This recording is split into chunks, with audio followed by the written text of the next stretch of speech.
instead of focusing, again, back to perception, because perception's reality. If I stop, you stop, we stop thinking about the aspects about what we're doing that we don't like, by nature then getting more of it. And we start thinking about what it is that we want and envisioning that, dreaming about that, embodying that, visualizing yourself in that life. I trust the universe enough to know that I can't help but get it.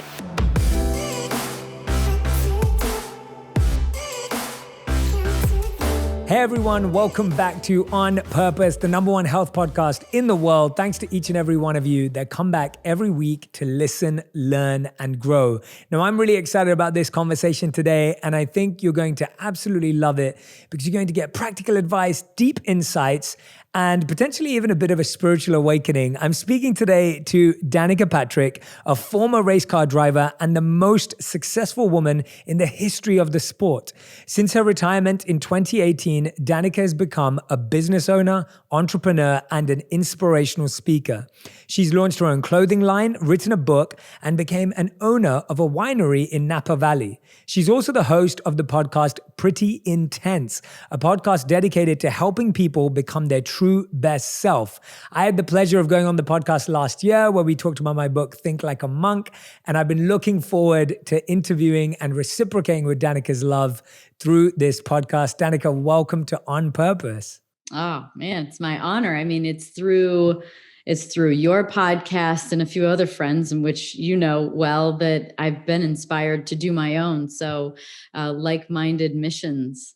Absolutely, absolutely. And it's amazing how you can have such different journeys, but we all evolve to this similar value, similar mission, similar purpose. And I think that's what I love so much about getting to do this is when I look at your journey, I'm like, wow, like after your incredible success and experiences, and if this is what your journey is evolving to, you know, how lucky are we to connect that way? I wanted to start with, though, I saw a lot of posts and videos and things on your Instagram recently of you doing yoga and meditation in nature and by a beautiful river, and just, it's really interesting. And I know I've heard you talk about how nature's been such a big part of your spiritual journey. Tell me a bit about how nature is. We hear a lot about the positives of nature, but for you specifically, how has nature been so deeply connected to your spiritual journey? Such a great question and so powerful. I'd just say off the bat, quite simply with nature, I would challenge anyone to say anytime they've gone in nature that they feel worse.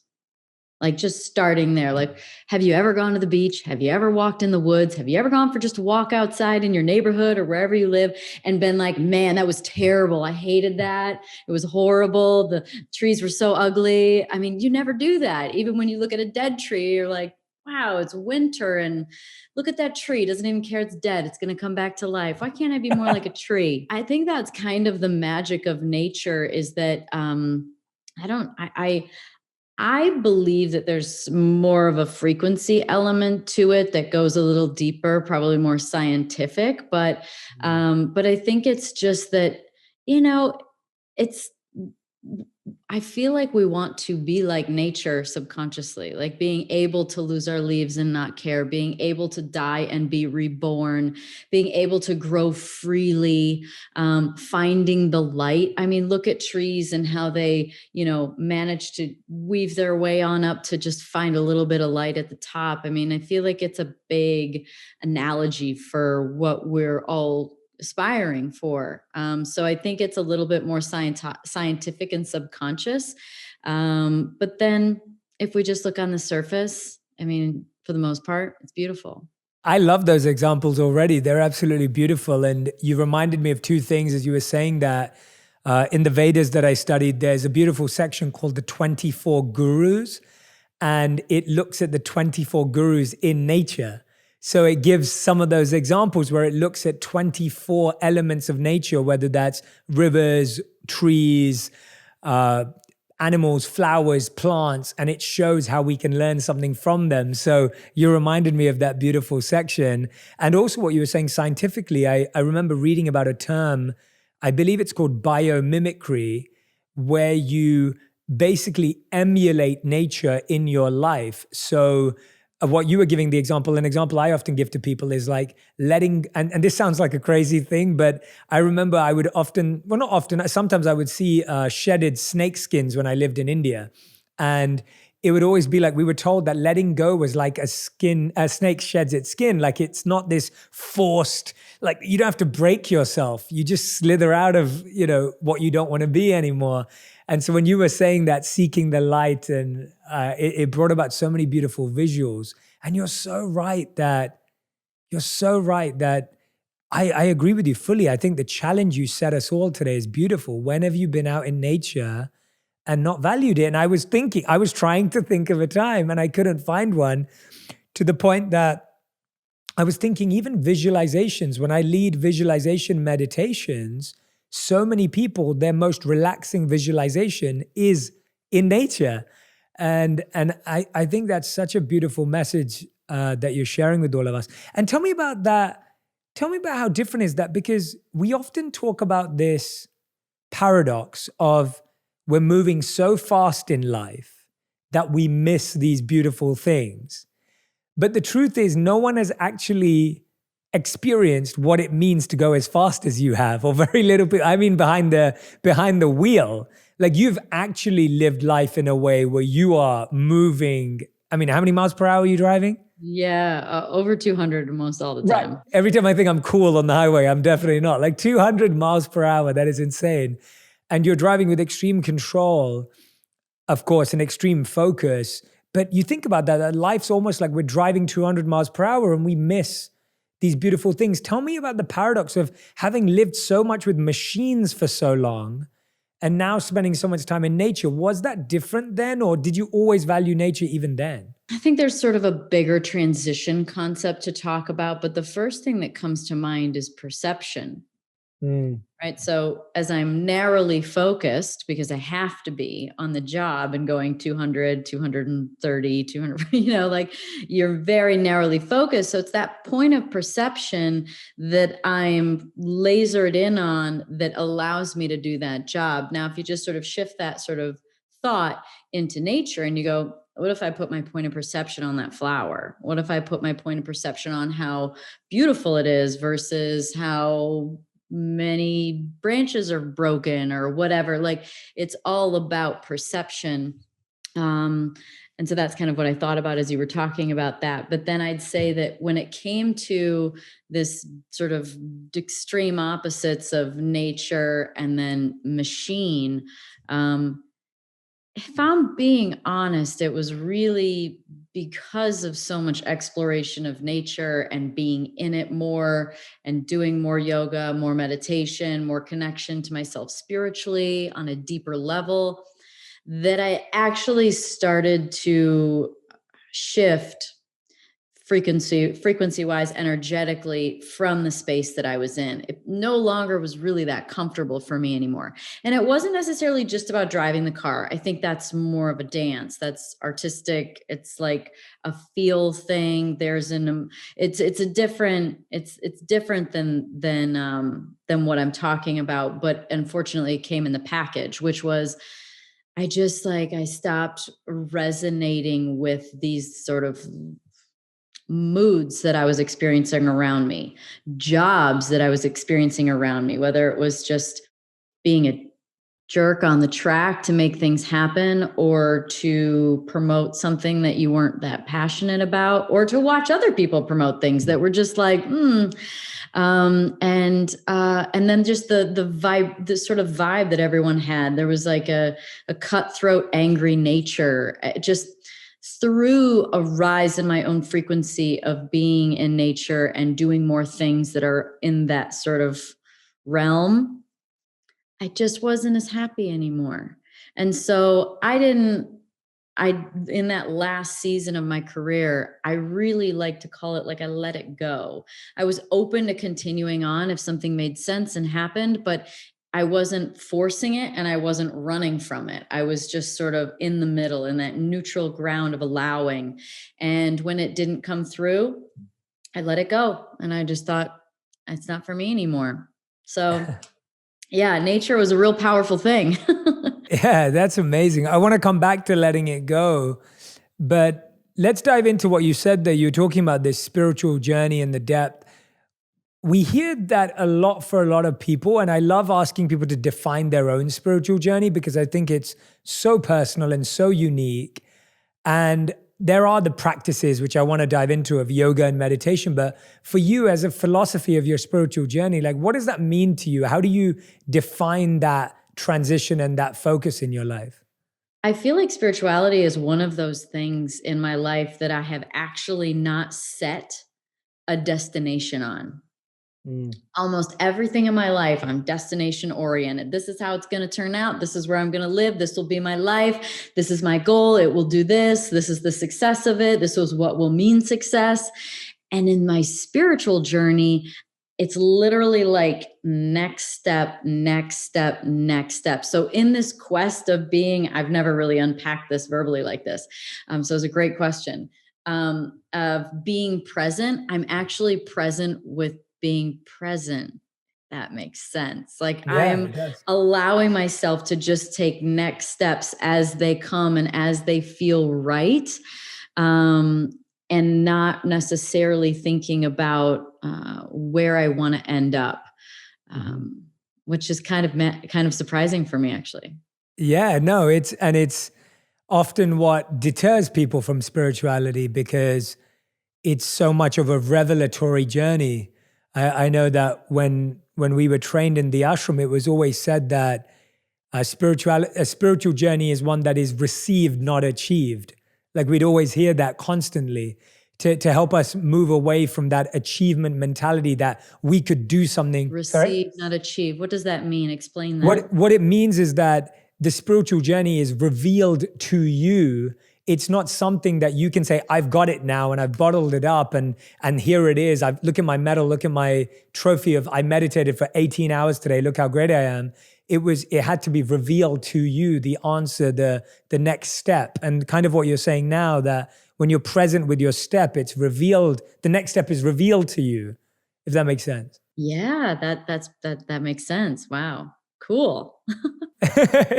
No, you made me think of it in what you were saying of the idea of if you are truly present, it's almost like, I mean, you're making me think about just ways of understanding it and explaining it, but it's almost like if you're trying to get across a river and there's lots of stones everywhere, it's like if you're present on this stone, you can then see the next one and where you want to jump to next. But if you're constantly looking at the other side, you may just fall into the river, right? I think about too, there's another analogy where you're driving, let's say you're driving from one coast to the next.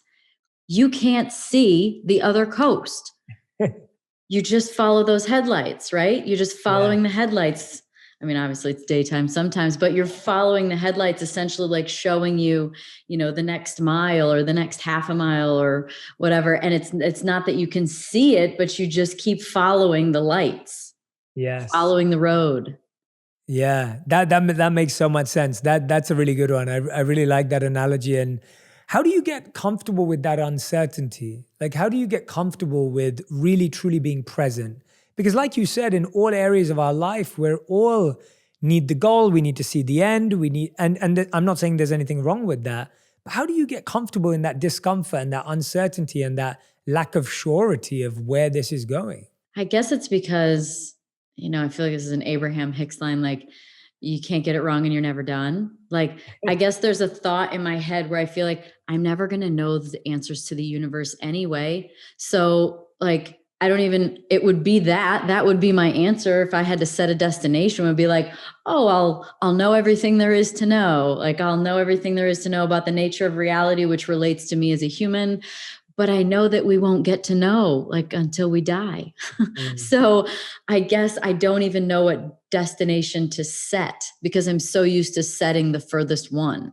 So I guess since I don't even know what to set, I just keep taking the next step. Maybe I need to use that in my professional and personal life too. Like I don't know, how much better could it get? Let's see, Yeah, I think what you said was really interesting is you talked about how when the frequency of what you were experiencing in your career was no longer matching the frequency you were spiritually experiencing, that's when you kind of we're able to let go.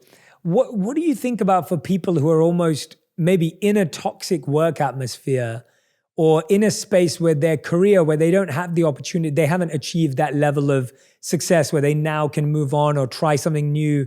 How have you thought about, and I'm sure you had to do this too, it's never perfect for anyone. It's like, how did you deal with the toxicity or the negativity while you had to, before you could move on and let go? Because I think that's where most of us spend our lives. Like most of us spend our lives where you have this energy and frequency around you and you somehow have to continue on every day. You have to wake up and go to work and switch on your Zoom call. I'm just thinking about the people in our audience, and I'm sure you had that, that bridge period. Yeah. And this is so relatable and applicable and useful. And I'd say the first thing that I think about, like for myself, I'm a dreamer. So for me, this is easy. This is natural. It's natural for me to think what's next. Because again, I'm a future caster, forward thinker, right? So I would say that it's thinking about what it is that you actually want for your life. I feel like I should go backwards and say, if this is your situation, you tend to become so uncomfortable, you don't want to be there no matter what.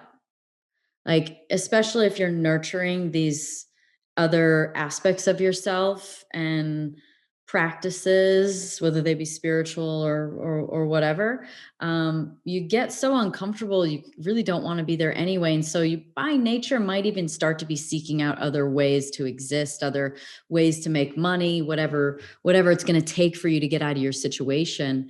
But I would say, like, a tangible thing that you could do would be to just start, instead of focusing, again, back to perception, because perception's reality. If I stop, you stop, we stop thinking about the aspects about what we're doing that we don't like, by nature, then getting more of it. And we start thinking about what it is that we want and envisioning that, dreaming about that, embodying that, visualizing yourself in that life. I trust the universe enough to know that I can't help but get it. It's hard when you're in the moment, but it's good advice, because I remember spending a few years in the corporate world in between monk life and what I do now. And it's like, I didn't really fit in, or I didn't necessarily love everything I had to do every day, but I was able to use the parts of that job that did make me feel alive and just amplify them as much as I could. And I was like, oh, I'm learning about technology, and I'm learning about this, and I'm learning about connecting with people, and whatever it was. And it was just, when you put your vision and your perception onto those things, all of a sudden, even something really meaningless can start to feel meaningful, because you've started to notice the meaning in it. And I think we just live in a world where we think of it as like, this is meaningless and this is meaningful. But even, I'm sure you could say this, that even on this side of doing things that are more spiritual or meaningful or fulfilling, there's still plenty parts of our lives that we have to do stuff we don't love. Like, yeah. Right? Yeah, absolutely. And it makes me think of too, it's another thing, Abraham, I listen to a lot of Abraham too. But another thing that comes to mind is contrast, and how grateful we should be for contrast, because it's in the contrast that it shows us, when it shows us what we don't want, we know what we do want. And so, just because something, and it also allows you an opportunity to shift your mindset to gratitude and go, this isn't fun, but I'm so glad I get to go on this vacation, or whatever it is that comes as a result of it. Because to think, like you said, that life is just, this easy breezy flowing extension of vacation after joyful experience after joyful experience, like, it's not realistic. And sometimes we have to do things that we don't really want to do, but when we focus on why we're doing it, it gives it more meaning. Yeah, absolutely. Tell us a bit about that practical daily spiritual journey that you're on. You mentioned yoga and meditation. We've seen it on Instagram. Tell us about that morning routine of yours, or your daily routine that's giving you that trust, that confidence, because I often feel like that trust, as you said, trusting the universe, that trust doesn't come from just a feeling or a belief. It comes from a set of practices, in my experience, of when you know you're doing something, to have that relationship of trust, because it's a relationship, and a relationship requires investment. So what are some of the investments you're making every morning, every day, that you feel are giving you that sense of some sense of structure and growth? Well, you have to find a way to get sort of quiet enough, present enough to notice the signs and synchronicities and feelings of not only yourself, but other people in your environment to navigate accurately where you're going, I think. To get more out of the head and into the body of truly what's sort of like the universe guiding you through messages, through those people or synchronicities. But I would say one of my first practices first morning practices I changed. This was I think fall of 18, so it was a long time ago. I stopped watching the news. And I think that was one of the first most productive things. So it wasn't something I actually did. It was something that I didn't do anymore. So I used to wake up in the morning and I'd watch like Good Morning America or, CNN or Today Show or whatever. That was my comfort zone. It was like a familiar pattern, familiar sound in the morning. And I just drink my coffee and make my breakfast. And then as soon as I stopped doing that, and this is something that everyone should know, is that anytime you want to change a pattern, there'll always be discomfort. So I remember and it's not to like revert back because that's the easy thing to do, but it's to try and figure out something to do. Like maybe it triggers something else that you do. So what I started doing is I started watching YouTube videos and like watching you on YouTube or watching our buddy Lewis on YouTube or Abraham Hicks on YouTube or whatever it was. I'd start watching YouTube videos and that was what really kind of like gave me a new morning routine. In fact, I think I just posted about it the other day. It was like, so this is my morning news. And it was like breakfast with like a teal swan video or something. And so that's like, that became the norm years ago. I love that. That is such a big one. I love that. That's so awesome. Like choose your news, like choose your news rather than, like you said, you had to disrupt that pattern. And that's the hardest thing to do. And you're so right. The morning pattern and the morning mood is everything. Like it's everything. And I think we just start in the negatives and then spend the whole day trying to climb up to the positive, as opposed to like starting in a strong place and then kind of being broken down throughout the day, which is better than feeling like you're trying to play catch up all day. It's like school, when you start off with an F, you might still end up with a B at the end of it. But that first quarter, all you're doing is playing catch up and you feel like you're never going to get there. But you start off with an A and you end up with, it just seems so much easier to keep your grades up. Trust me, I'm really scrapping for history here because I've been in school since I was 16. But it's like that whole thing of just playing catch up or for me in my racing career, it felt like if you could start off in the championship in a really strong way in the first sort of 5 races or so, it felt like you were always ahead of the game instead of playing catch up from a couple DNFs to start the season off. So it's the same thing, micro macro with your day itself in the 24 hours that you have. So now I'd say in the last 8 months, I've become much more regular with the routine of waking up in the morning and rolling over. And it started when I lived in Indiana for the summer with my parents. And I have meditation pillows. And so I just threw it down on the ground, and it wasn't a big bedroom I was staying in. And so there wasn't a lot of space. So I just threw it next to the bed, and I ended up realizing, oh, that's perfect. Like you get up and you just go sit down. Like that's the right spot to put it. So then when I moved back to Arizona and, got my house and filled my, my meditation spot up, it's just right next to the bed. And so I get up and, I sit down and I meditate, and then sometimes I journal, sometimes I pull cards. I burn things, whether it be Palo Santo or certain incense.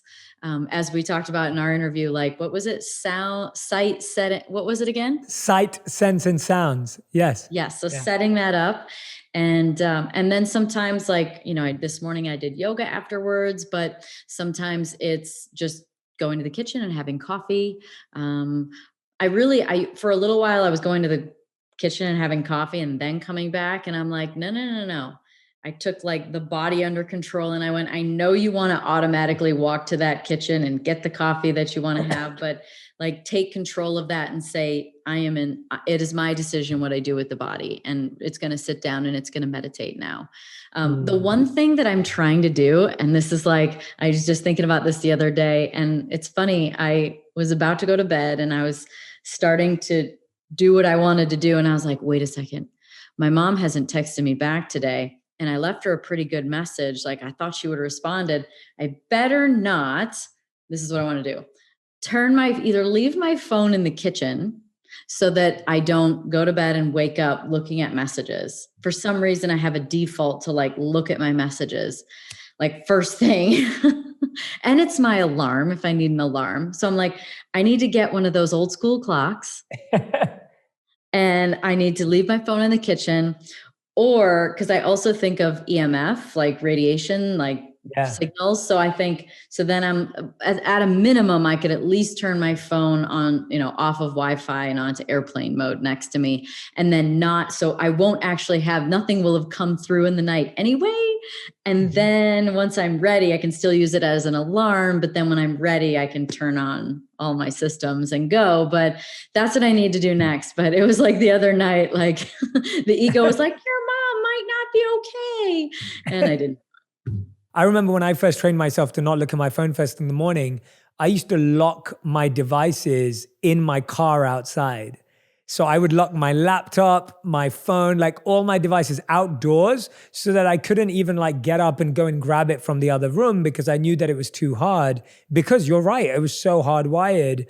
And I started waking up to a Post-it note that says, I am awareness, or I am the soul, or some sort of spiritual affirmation that resonates with me. And it would be in my handwriting. It's on a little Post-it note. It's next to my desk. And then now I've started to change that sometimes for a little quote that I read in the morning, or there's like just a highlighted line in a book.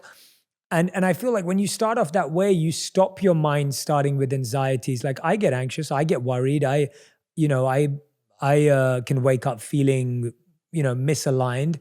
And that changes as soon as the first thought you consume from the external world is a thought that is aligned and a thought that is powerful. And whether it's from someone's favorite book or even from someone's favorite podcast. And I love that idea that you're sharing on helping yourself to stop looking at your phone first thing in the morning. And I love the idea of the meditation pillow right there. I think that's brilliant. It's a visual reminder. And I think we need these visual triggers and reminders to not have to make every decision in our head. Make it as easy as we can make it, right?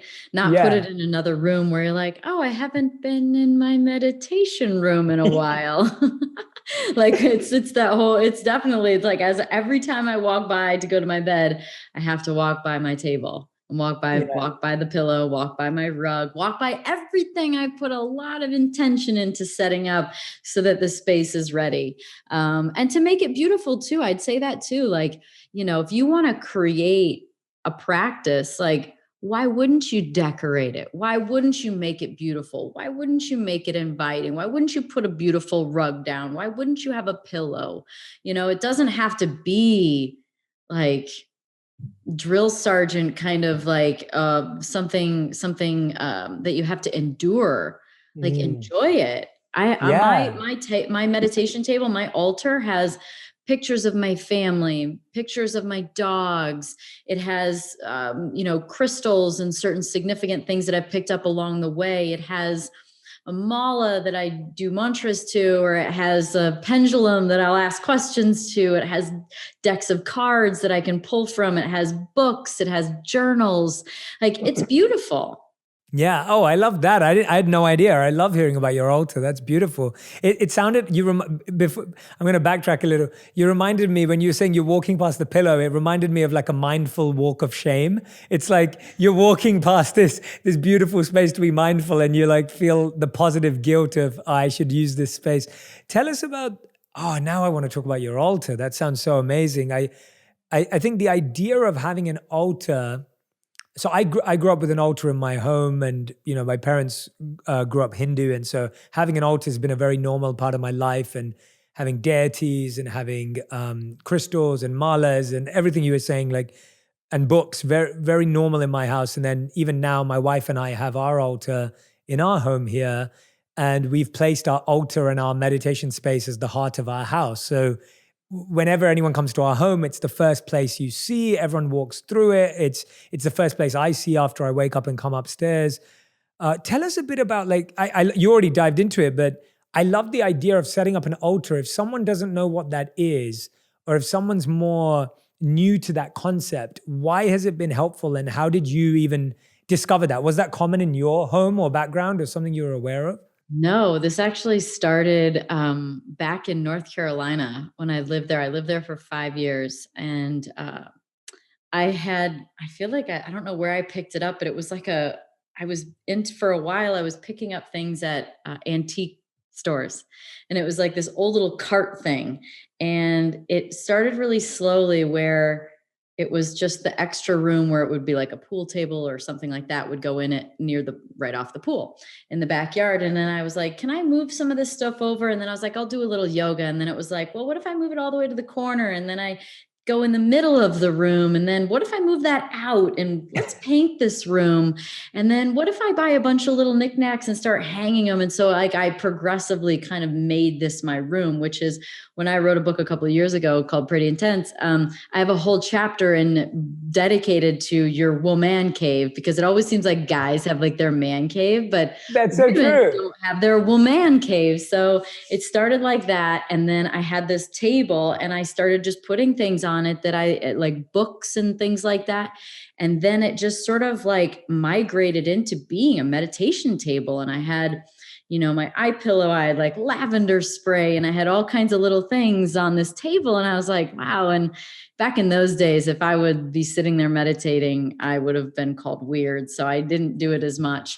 But I had like a meditation table, and I would do it sometimes when I was alone. But it was also originally really just a place to put a lot of really meaningful things to me. And I think if I'm pulling from like, where I grew up and culture, it's like almost feels blasphemous to say you have an altar. Right. Yeah. I was wondering if that was the case. Yeah. Yeah, and since I didn't grow up in church, in fact, my mom said not long, like a year or so ago, she was like, I'm sorry I didn't take you guys to church. I'm like, that's okay. And not because there's anything wrong with it, just because it kept my scope really open. And also I don't have those really negative attachments of sort of it being blasphemous or wrong. And it's the intention that matters. That's what I focus on. So this intention of a space that's really dedicated to loving not only myself, but loving people in my life and aspects of my life. So that's kind of how it started. But I really think that that's kind of I would guess that's what holds a lot of people back from creating what they would call an altar. Yeah. You probably even heard me call it like a meditation table or whatever, just because it's lingo that's not, Yes. Yes. it's just like a little more inappropriate or I do the same. I can relate to that. I do the same all the time. I'll say my meditation space or whatever. And it's just because you don't want to alienate. the definition of altar. To me, the definition of altar, I really don't know. What is the definition of altar? I don't know about the English dictionary definition, but I know about the definition of from a spiritual Vedic place. It would be that this is considered the temple within your home. So and what is a temple? A temple is a place that reminds you of your eternal connection with higher energy, the divine, the source. So a place that is of spiritual memory. would be considered the definition of, having a temple in your home, a place that reminds you of who you are, what you believe in, and what you really care about. For a while, so I I've gone to all kinds of churches in my life. I became a Catholic at one point in my life and went to that church. And then I went to Baptist church, and then I didn't go to any church, and I started off going to no church.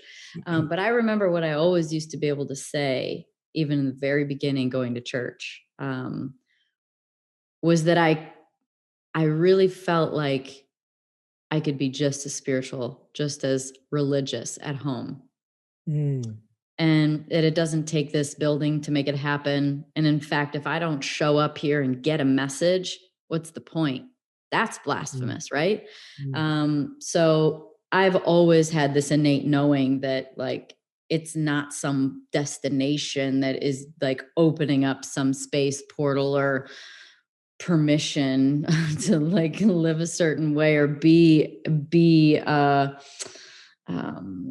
loved on some like religious spiritual level. I don't subscribe to that. So yeah, I encourage everyone to have their own altar, like whatever that means. Have your own nook, your own corner. I think it's just it helps kind of add to this sort of idea of like, make the space beautiful. If you had a spot that was filled with things that made you smile, wouldn't you want to go there? Exactly. And we don't have that. I think that's a great tip and great insight. And I don't think we've ever shared that message on the podcast before. I think it's a really, really great idea. And I loved how you described it there, a place that makes you smile. Danica, in your career though, it's obviously you've had to be an extremely disciplined, focused individual to achieve what you've achieved. It doesn't come through anything but that hard work. Tell us about the idea of building a habit, because you had to build habits to become a successful race car driver. You've now built different habits to focus on your spiritual journey. If someone's listening and watching and going, how do I build better habits? Like I can't get myself, even if I built this beautiful decorated room and I put the pillow down, but I just walk past it and now I feel guilty that I don't meditate. And I keep hearing everyone tells me to do yoga and Pilates and meditation, but and I'm sure you meet people who say this to you all the time. Like, where does someone start with habit formation from your experience of building habits? Well, first off, I think it's very difficult to just say, everyone should XYZ because it might not really be for you. I think there are so many different mindful modalities of life. And I know that I don't do all of them. I do some of them. So I think the important part is figuring out which of those some really are for you and easy for you. Like, it doesn't have to be hard. Maybe for someone, it's getting up in the morning and writing 5 things that they're really grateful for. And that feels easy for them. It's not something I do, but that is a practice of mindfulness, of gratitude, of spirituality, of getting in the right mindset. So for me, I think that it's more a matter of like testing the waters of a bunch of different things that you could do that make you feel good. And so that's really just comes through testing. It just comes through testing. Some people are going to love meditation. Some people are going to really love yoga. Some people are really going to love a walk with their dog. Some people, there's so many different ways to connect with yourself, to create practices, and habits. And so I guess maybe not thinking about habits as being like, all these are the ones that you have to subscribe to. Go with the ones that feel natural to you. Like, go with the ones that feel good. Like, I love to work out. Guess what? It's a habit. If I hated to work out, I'd probably try and choose a different sort of form of, moving my body other than going in a gym and throwing some weights around. So, and I think it's really about following what it is that it feels like is natural for you.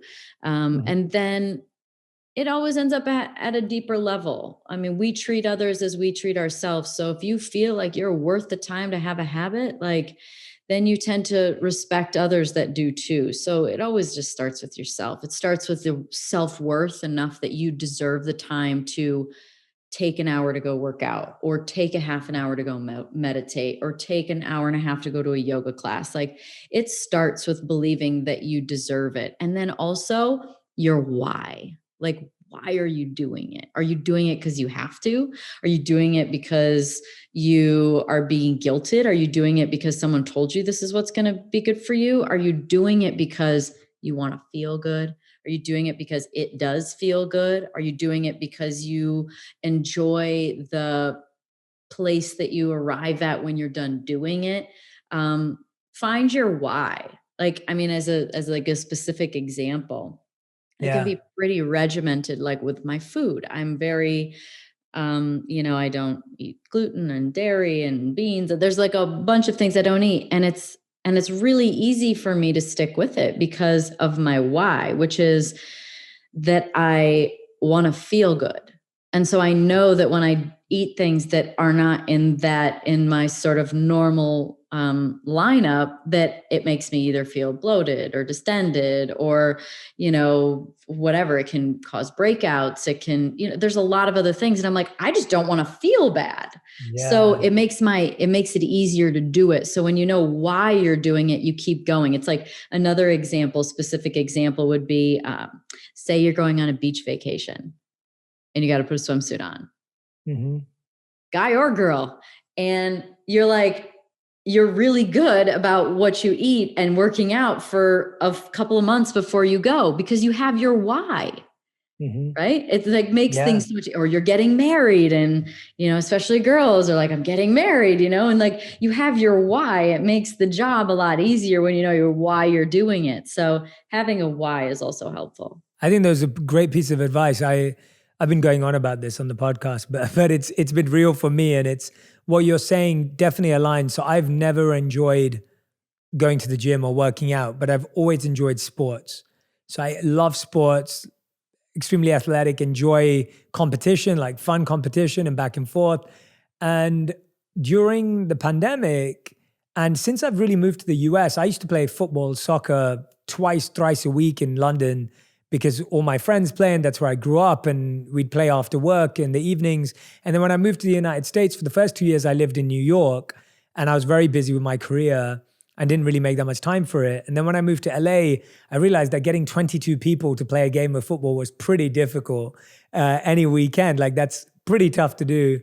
And I recently took up tennis, and I'm not good at tennis. I haven't played tennis historically, but I'm absolutely in love with it because it's playful, it's fun.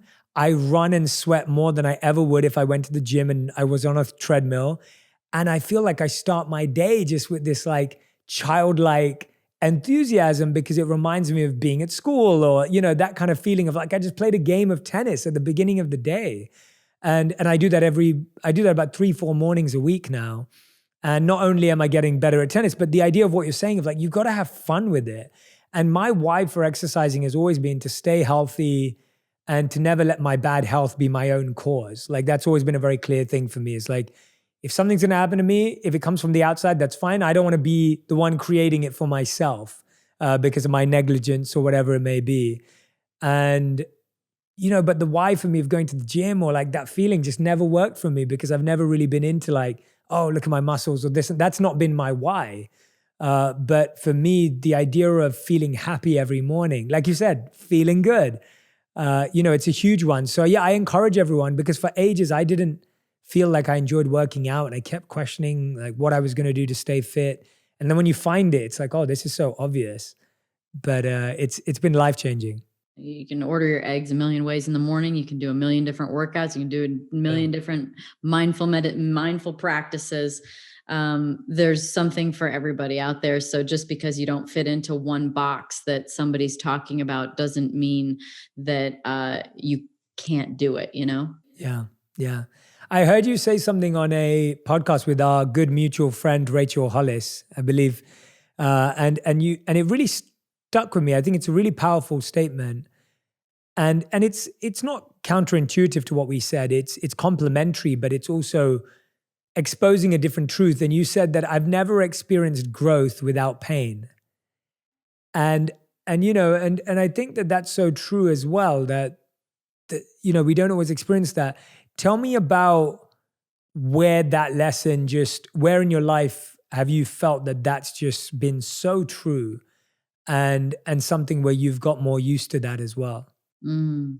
I mean, it's happened a lot, especially in the last 4 or 5 years. And it comes in the form of jobs changing, relationships changing, friends changing.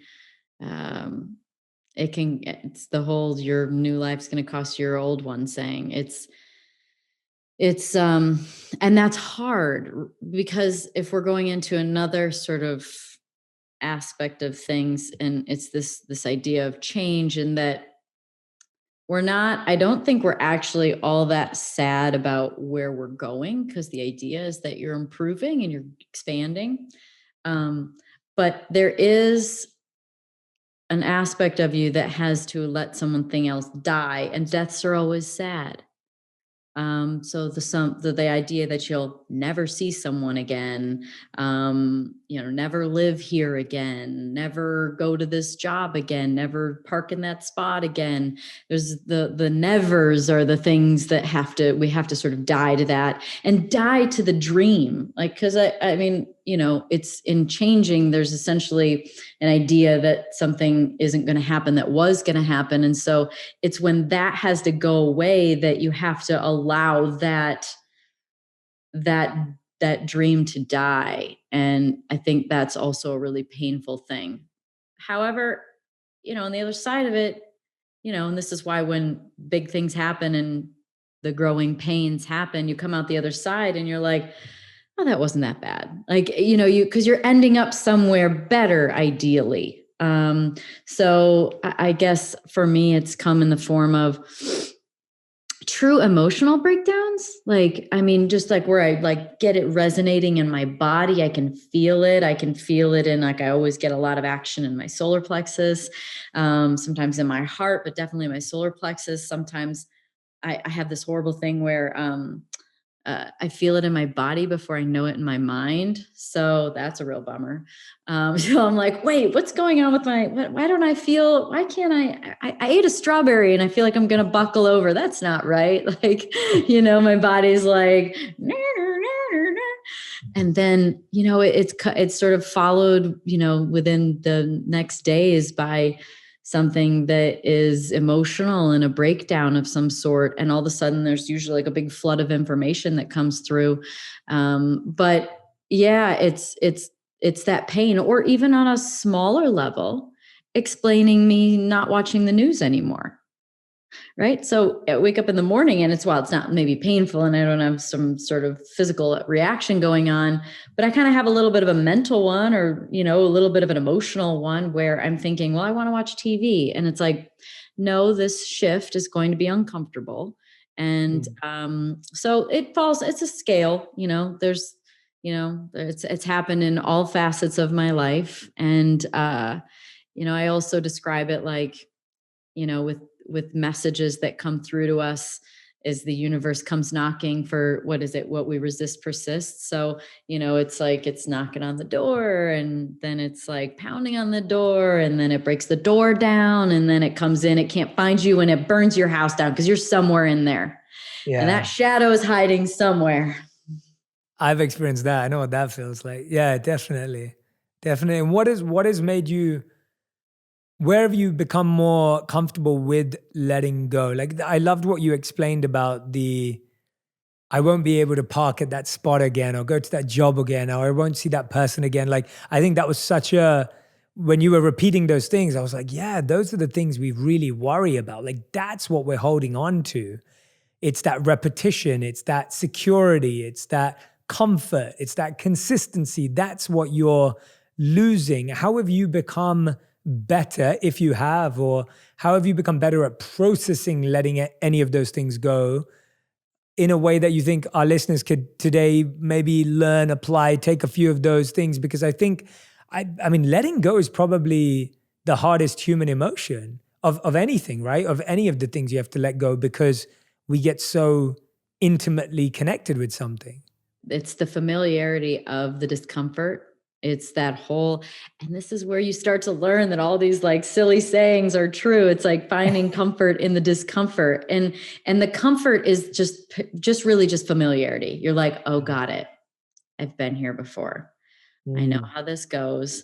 And you can sort of lessen the blow by surrendering a little bit more to it, because it's in the resisting and the gripping that your house has to get burned down. So just don't let it get to that point where you can just go, okay, not for me. And that comes with like going all the way back to the beginning of the conversation about getting quiet enough that you can start to feel and notice the signs and synchronicities and like the doors that are opening and closing for you, instead of being so like attached to this idea of how things are supposed to go. I also think I have a little bit of an easier time because I'm a future thinker instead of a past thinker. So I think it is burdened on those who are really like symptoms of that would be someone who's like really nostalgic, someone who has a hard time forgiving, someone who is, sentimental, which is kind of like nostalgic, but someone who really ruminates on the past.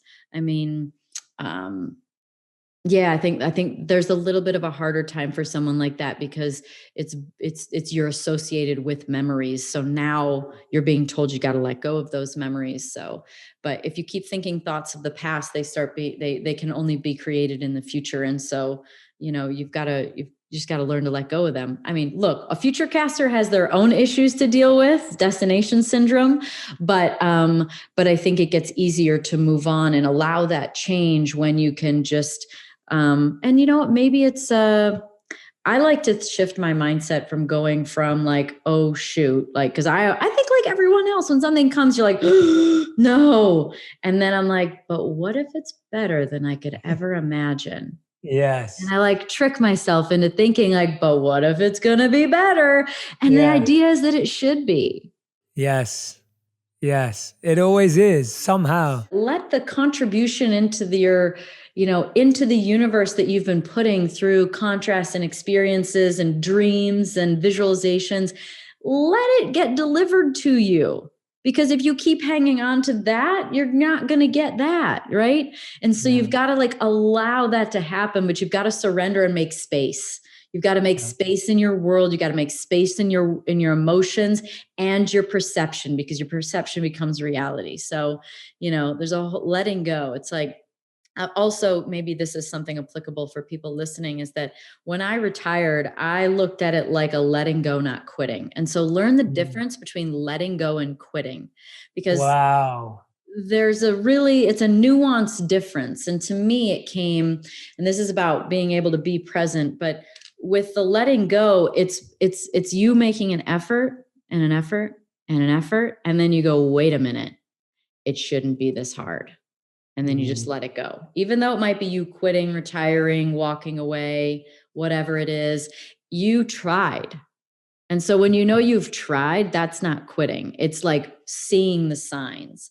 Yeah. And so for me at the end of my career, that's what I had to realize, was that, I'd never had a problem with a sponsor before, and they left at the beginning of the year. I had all these other projects going on that I had never had going on, all these other businesses starting. A sponsor wasn't coming along. And so I'm looking at like all these things are happening, and I'm like, you know what? And I'm not that happy when I go to the track, and I'm like, I'm going to look at all these signs and synchronicities and symptoms, and just, this is letting go. This is not for me anymore. But we become so identified, of course. Definitely. Like we become, and that's why it's so important to nurture other aspects of yourself. Diversify. It's like a portfolio for anyone who invests or has an investor. Look at yourself like a portfolio. Don't put all your eggs in one basket. Don't be all in stocks and not in bonds or whatever your financial advisor does. It's all about like diversifying so that you have stability, because then no matter what happens, one aspect drops out and you have others to support you. Great insight. I absolutely couldn't agree more with you on that. I think the idea of, just the idea of creating space to really let go and to realize that you can't change the direction you want to go in if you are still holding on tight to something that's being taken away from your grasp anyway. And often that's what creates more friction and more tension, is when you're desperately holding on to something that doesn't exist anymore. And you're so right about it being. We always ask the question, like, what if something goes bad? And like your idea of like, well, what if there is an opportunity here for the best thing ever? So, I mean, this has been amazing, Danica. I've been so grateful for your time. We end every On Purpose episode with the final 5. So this is 1 word or 1 sentence maximum. So this is your final 5, Danica. Are you ready? Yeah. Okay. So the first question is, what's the best advice you've ever received? Have fun. Ah, nice. Okay. What's one piece of advice you wish people would stop giving? I'm so guilty of it. Opinions. You should wait for someone to ask for them. I'm literally practicing this in my life. I'm like, only an opinion when someone asks for it. Absolutely. It's funny. Sometimes I find like my friends are like, Jay, why don't you like tell us all the stuff you share on your podcast and your book? And I'm like, because in my social relationships, I'm just like, I'm just hanging, because I relate to what you're saying. Like, I am me fully internally, but I don't try and be that in my social circles until I'm asked for it. So I relate. I think that's a really good answer, because otherwise it can be painful to give advice all the time and not see it being lived. But also, I think that sometimes we refrain from asking for an opinion sometimes. Oh, for sure. Because we're scared, but also like look at it like a form of respect. If somebody wants my opinion on something or advice, that's a form of respect. This is a form of communication, of relating, of connecting. Yeah, I couldn't agree more. All right, question number 3. What's the biggest lesson you learned in the last 12 months? That I was supposed to be choosing myself all along. Like, my relationships were all about like, this is how it's going to go. And they're not choosing me. And then I'm like, oh God, that's because I was supposed to be choosing myself. Thanks, mirror. Thanks, great big mirror. Love you. Hate you. Love you. So yeah, it's like when we treat ourselves a certain way, that's how we teach others to treat us. And so, I didn't choose myself all the time and didn't prioritize myself enough in certain aspects. So that was the lesson. Yeah. What's a skill or a habit or a mindset that you've learned now that you think would have helped you as a race car driver? More telepathy. I think that I probably still didn't visualize enough. Visualization is so helpful. I mean, shoot, they've proven that you can literally increase your muscle mass with your mind. Yep. Yeah. So I guess I would have done more visualization. Yeah. Beautiful. That's a great answer. I mean, I remember a whole section of my book is dedicated to visualizations and meditation, because I'm such a big believer. I remember reading years ago about how Lewis Hamilton and David Beckham visualize everything. And so, that's a beautiful one. And obviously you didn't need it. You did it. You succeeded without it. So, but it's a nice addition to everything else. I remember doing it when I was a kid in go-karting, and I did it. Like, I'd visualize a perfect lap before qualifying, but I'm saying like, I did, like I said, in go-karting, I'm sitting there like, I don't even know what this is, but I'm like visualizing my perfect lap, executing it. Yeah. But there's always more of that, right? If a little is good, a lot is better. Yeah, so absolutely. I could have visualized more perfect passing, more perfect laps, more perfect finishes, visualizing myself winning. I think I could have done more. I love that. That's great advice. Thank you for that. And 5th and final question, if you could create one law that everyone in the world had to follow, what would it be? I say this hesitantly. It's because I think that it always comes out anyway. And if it was already put out on the front end, it would reduce a lot of confusion. However, it will be a different world, but it's something I seek every day. And that's just truth. I'm such a truth seeker, and I feel like it always comes out anyway. And if you can't understand what's going on, it's because you don't have enough information and because there's not enough truth included. And so I think that I just would say that everyone would have to be truthful. I mean, I'd also like to caveat that with kindness, but sometimes the truth hurts too. And if we can look at it from a more sort of quantum or spiritual perspective of that, everybody's just a reflection of us, then we really see a lot. Well, we would really see a lot. That's great. Thank you so much, Danica. That's been an amazing time spending with you. Everyone go and subscribe to Danica's podcast, Pretty Intense. And you can order a book by the same title to find out more about that Woo Man Cave. I love that. And Danica, again, thank you so much for being so generous with your time and energy with us. And I can't believe we still haven't met. I know. So I'm looking forward to that day when we can be in the same room together and share some energy and share more of these great insights. So I really, really look forward to that. I would just love that. It makes me sad that we couldn't do this in person, but I know that day will come, and it might not be in the form of a podcast. And maybe that's the luck, is that maybe if we just let go of this idea that it was supposed to happen for the interview, and now we get to go like have lunch or dinner and meet your wife. And maybe it's going to come in a whole different, more expansive form. Awesome. Well, thank you, Danica. Thank you for your time.